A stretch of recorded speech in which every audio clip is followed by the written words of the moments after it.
Ano ang sabi? Ang sabi nila, the combustion engine is from the past, the hybrid technology is the present, and the electric vehicle or EVs ay ang ating future. Pero sa pag-uusapan natin today, lahat po na yan magkakasama sila. Ito po ang 2023 Suzuki Ertiga Hybrid. Let's go!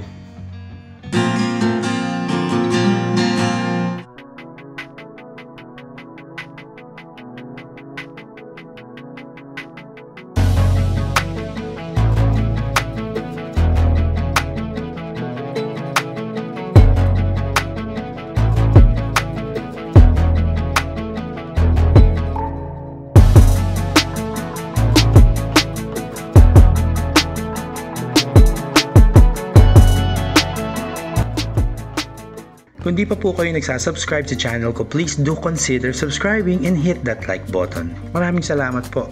Ito po ang Suzuki Ertiga, isang mild hybrid vehicle. From the way I understand, halos same concept siya ng mga modelong motor ngayon.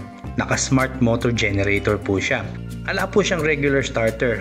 Yung surge na electricity na mismo ang nagpapaandar ng makina. Ito pong Suzuki Ertiga ay isang mild hybrid vehicle, and from the way I understand how it works, same concept po siya ng mga modelong motor ngayon. Mga naka-smart motor generator po yan. Same concept din po ang gumagana para dito sa Suzuki Ertiga. Ala na po siyang regular starter, yung surge na electricity na mismo ang nagpapaandar dun sa makina. Kaya po siya isang mild hybrid.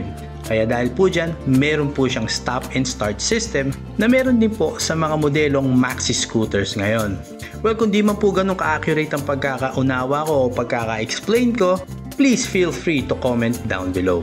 Like what I have said in my intro, I put it in a way that this vehicle is a combination of the conventional combustion engine, petrol engine, yung hybrid system, at electric vehicle, yung concept na yan. Yung tatlong proseso o sistema na yan ay pinagsama-sama in harmony para maibigay yung magandang advantages nito. Mainly ang nagpapatakbo po sa kanya yung kanyang reliable petrol engine 1.5 liter po yan. Very basic, very reliable from Suzuki. Yung hybrid na aspect niya ay dahil sa kanyang yun nga smart motor generator na nagtumutulong mag-boost ng performance. Yun nga po ang nag-a-assist sa kanya para mas maging efficient yung sasakyan na to. At sa aspeto niya ng pagka-electric vehicle ay dahil po maaliban sa boost na electricity na binibigay ng kanyang mild hybrid setup, meron po siyang regenerative braking system na imbis na nasasayang yung power na nawawala pag pumepreno or during braking, nakukuha po iyan uli ng kanyang electric system o yung kanyang regenerative braking system para i-charge yung battery pack na tumutulong naman para i-boost uli o pagpaandar at mapagana ang kanyang start and stop system. Ay na complicated but simple in a way, something like that. It is important to note sa isang mild hybrid na katulad nito, hindi po siya kayang patakbuhin alone ng electric motor niya. At yun nga po, trabaho pa rin niya ng makina. Mainly more on providing extra power or boost para mas maging fuel efficient dahil tuwing aarangkada, ang laki po ng tinutulong ng kanyang electric or hybrid system. Lalo na from a standstill or for a constant stop and go traffic, ang laki po na naitutulong nito. And speaking of stop and go traffic, pag huminto yung sasakyan after ilang segundo, mamamatay po yung makina. Pag inangat mo na yung paa mo sa preno at sabay tapak sa accelerator, aandar na uli siya na parang alalang. Mostly ganyan po ang trabaho ng isang mild hybrid system. Kung isipin nyo, that is the best way to go if you intend to try a hybrid vehicle. Una, kasi hindi po siya masyadong costly. Kumbaga, hindi masyadong apektado yung presyo ng sasakyan dahil hindi masyadong komplikado yung sistema o yung mga components na kailangan ilagay kung ikukumpara sa isang full hybrid or plug-in hybrid na vehicle. Kaya sa pricing, hindi masyadong malaki itinalon kumpara sa mga full hybrid. At dahil classified nga po siya bilang isang hybrid vehicle, dahil po sa hybrid technology na meron siya, exempted po siya sa number coding. And if you think about it, it is a big deal because you know at the back of your head, hindi mo na siya alalahanin. You can use this every day, Monday to Friday. At isa pa sa nagustuhan ko sa kanya dahil mild hybrid nga po siya, yung sistema ng mild hybrid madali po siyang i-integrate o isalpak sa isang normal na sasakyan na katulad ng Suzuki Ertiga. Yung tipong buo na yung sasakyan, andyan na, nasa market na, bumebenta na, Lalagyan mo lang siya ng isang simpleng mild hybrid system, sobrang laki na nai-improve nito sa overall value ng sasakyan. Kung titignan nyo without the hybrid system na in place sa kanya, it is just almost the same from its previous model. Yung kilala mo na yung sasakyan, nothing excites you about it, yung bang alang dating sa'yo. It is what it is. Pero dahil ginawang mild hybrid siya, at di siya ganong kasakit sa bulsa at the same time, it just changes everything for you. It makes the vehicle a lot more interesting. Sa design niya, it is a typical 7-seater na we are all accustomed to say. It's well designed. It is like the modern station wagon. Mahaba pero medyo mababa, kaya komportable ang lahat ng sasakay dito. Kaya it is great for a growing family or for the extended family.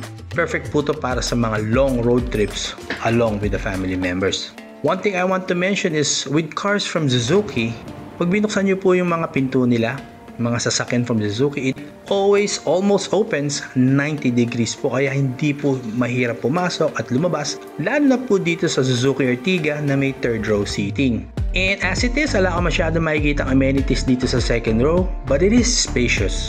Kaya kahit tatlo ang umupo sa gitna na hindi naman masyadong kalakihan, you won't feel cramped inside. Dito po sa driver's seat, komportable naman po ang mga upuan niya. Manual adjust po siya, pati ang steering wheel po niya, tilt lang po. And honestly, it is not something na tingin ko kakulangan kung hindi siya power adjust yung mga upuan, hindi rin po tilt and telescopic ang manibela. For me, it is just fine. Para sa akin kasi hindi ko naman siya ina-expect in the first place. Sobrang liit na bagay lang yan para sa akin, and I am more on the overall value that this car can give. And speaking of value, pag-usapan na natin ng mga features na meron dito sa Suzuki Ertiga Hybrid. Well, meron po siyang infotainment system po niya, may Android Auto and Apple CarPlay, may dual airbags, meron po siyang ESP Electronic Stability Program, hill hold control, reverse camera, yun nga po meron po siyang EASS, Engine Auto Stop Start System. Malaki po ang luggage space sa likod kahit may third row seating po siya. Meron po siyang reverse parking sensor and rear view camera, anti-lock braking system, SRS airbags, automatic lamps. So, pag dumilim, gumagabi na, automatic pong sisindi ang mga ilaw niya. Steering wheel niya is a D-shaped steering wheel. May ventilated cup holders features po siya. Napaka-stylish din po ang meter clock. Siguro sa mga na-mention ko na features na yan, meron lang ako isang napuna specifically dito sa automatic na variant. Naka 4-speed automatic lang po siya. At least sana mga ginawa sana ng 5-speed para mas gumanda pa po ang kanyang fuel economy numbers. Well, other than that, it is all within my expectations. Sulit pa rin at puno pa rin ng value for money. At dito po sa Suzuki Taytay, ito po ang price ng 2023 Suzuki Ertiga Hybrid. Mapa manual at automatic variants niya. Kaya pasyal na po kayo dito sa branch nila, dito po sa Taytay, para makapag-inquire na po kayo sa iba't ibang lineup ng vehicles from Suzuki. Sa pagtatapos, is going for a mild hybrid the better choice? Like this one, the Ertiga Hybrid? I will say yes. Bakit? Well, it's practical to own. It does its job very efficiently. It is easy to maintain, reliable, and most importantly, it is a proof that going hybrid doesn't necessarily need to be that expensive. Ito po ang 2023 Suzuki Ertiga Hybrid. If you found some value on this video, please do consider subscribing and hit that like button. Maraming salamat po. Drive safe. I'll see you on the next one.